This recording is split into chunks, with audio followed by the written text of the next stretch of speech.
Allez, on se penche aujourd'hui sur un cas qui a pas mal agité le monde du foot récemment. Mhm. On va parler de Mamadou Sarr, le défenseur sénégalais de 20 ans, Oui.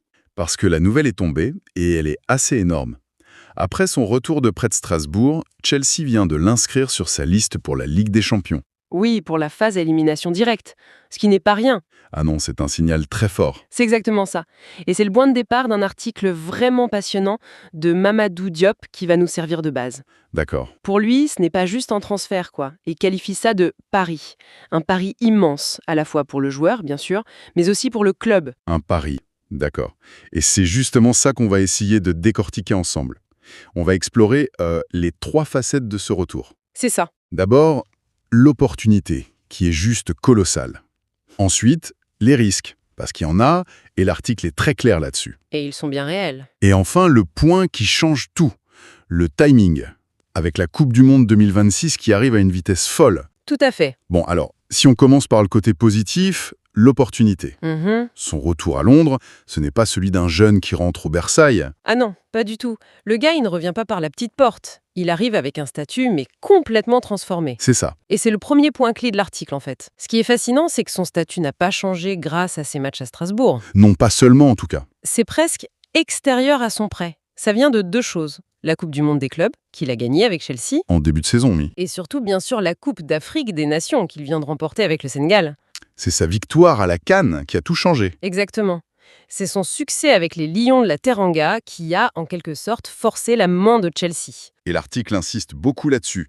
Il n'a pas fait de la figuration pendant cette CAN. Pas du tout. On parle quand même de 67 minutes en demi-finale contre l'Égypte, un match ultra tendu, et les 120 minutes de la finale. À 20 ans.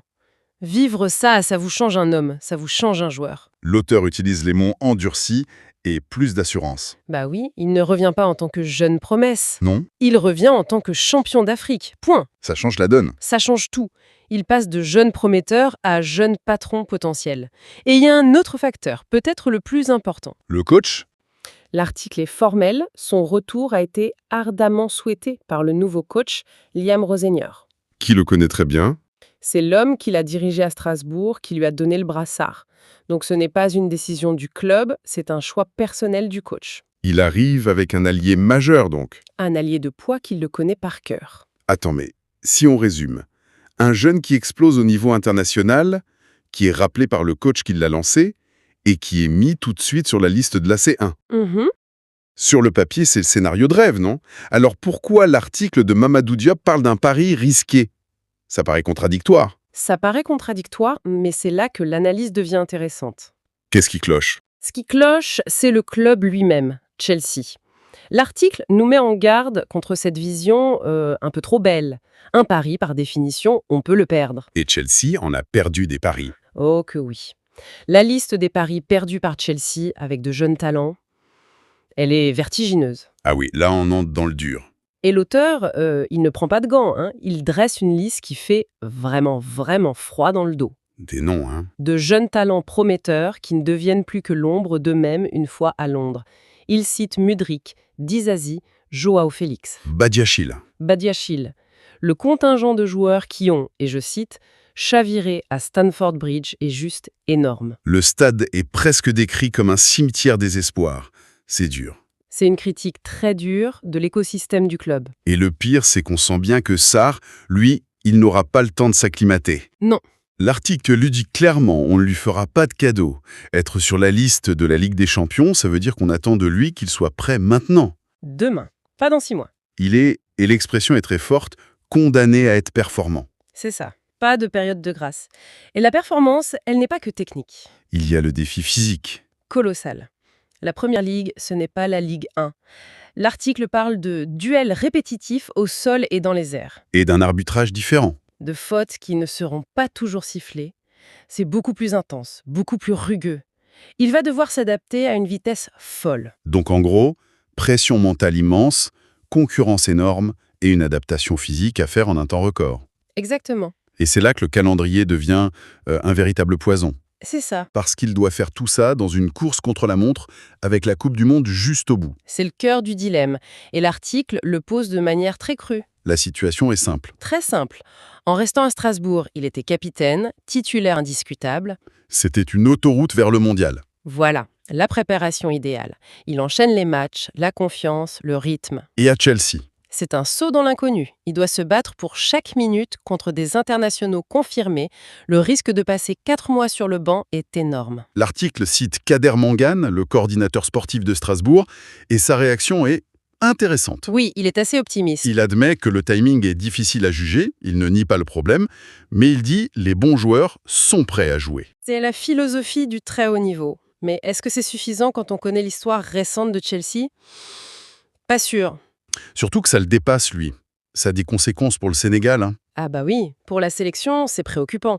L'article le souligne, le sélectionneur Pape Thiaw voudra forcément compter sur lui. Ce n'est plus un petit jeune. Non, c'est un champion d'Afrique, un titulaire en puissance, et l'auteur note, à juste titre, que l'axe de la défense, ce n'est pas le secteur le plus fourni de l'équipe. Surtout avec un Koulibaly vieillissant. Voilà, il cite Kalidou Koulibaly qui se rapproche de plus en plus du crépuscule de sa carrière. Donc un Mamadou Sarr qui ne joue pas à Chelsea, ce n'est pas juste un problème pour lui. Non, ça devient un vrai casse-tête pour le sélectionneur. À quelques mois du mondial, sa place de titulaire, et peut-être même sa place dans le groupe, pourrait être remise en jeu. C'est exactement ça.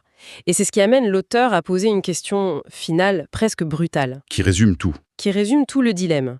Il écrit noir sur blanc, je cite, « Feu le fils de Pape Sarr aurait peut-être pu renvoyer son déménagement à Chelsea jusqu'à la saison prochaine. Pour au moins assurer le mondial. Pour au moins assurer ce mondial américain. C'est une question très directe qui montre l'énormité du risque. » Alors si on fait la synthèse, d'un côté, on a un jeune joueur au sommet de sa confiance, plein de titres, qui saisit l'opportunité de sa vie. Rejoindre un des plus grands clubs du monde, avec le soutien total du coach qui le veut maintenant pour la Ligue des Champions. C'est le scénario de rêve. Et de l'autre, Mus et Mario, cauchemar. Se retrouver piégé dans une machine à broyer les talents. Perdre son rythme, sa confiance. et mettre en péril sa Coupe du Monde. Exactement. Le tout pour un choix qu'il aurait très bien pu faire 6 mois plus tard. Toute l'analyse de l'article se concentre, et c'est logique, sur le joueur. Est-ce qu'il est assez fort? Est-ce qu'il va y arriver? Mais en lisant entre les lignes, on peut se poser une autre question. Et si on retournait le problème? C'est une excellente question. Et la source la pose un peu en filigrane, je trouve. C'est-à-dire, Le véritable enjeu, au fond, ce n'est peut-être pas seulement de savoir si Mamadou Sarr est prêt pour la pression de Chelsea, mais plutôt l'inverse. mais plutôt de se demander si le Chelsea actuel, avec son histoire récente, sa gestion des jeunes, est le bon écosystème pour un talent comme lui. Est-ce que le club est le bon endroit pour lui permettre de franchir un cap? Ou est-ce qu'on s'apprête, encore une fois, à voir un talent exceptionnel, voir sa progression être freinée net, Par un système qui semble parfois plus apte à broyer les joueurs qu'à les polir. Autrement dit, le plus grand risque est-il pour le joueur qui arrive ou pour le club qui pourrait, une fois de plus, gâcher un joyau?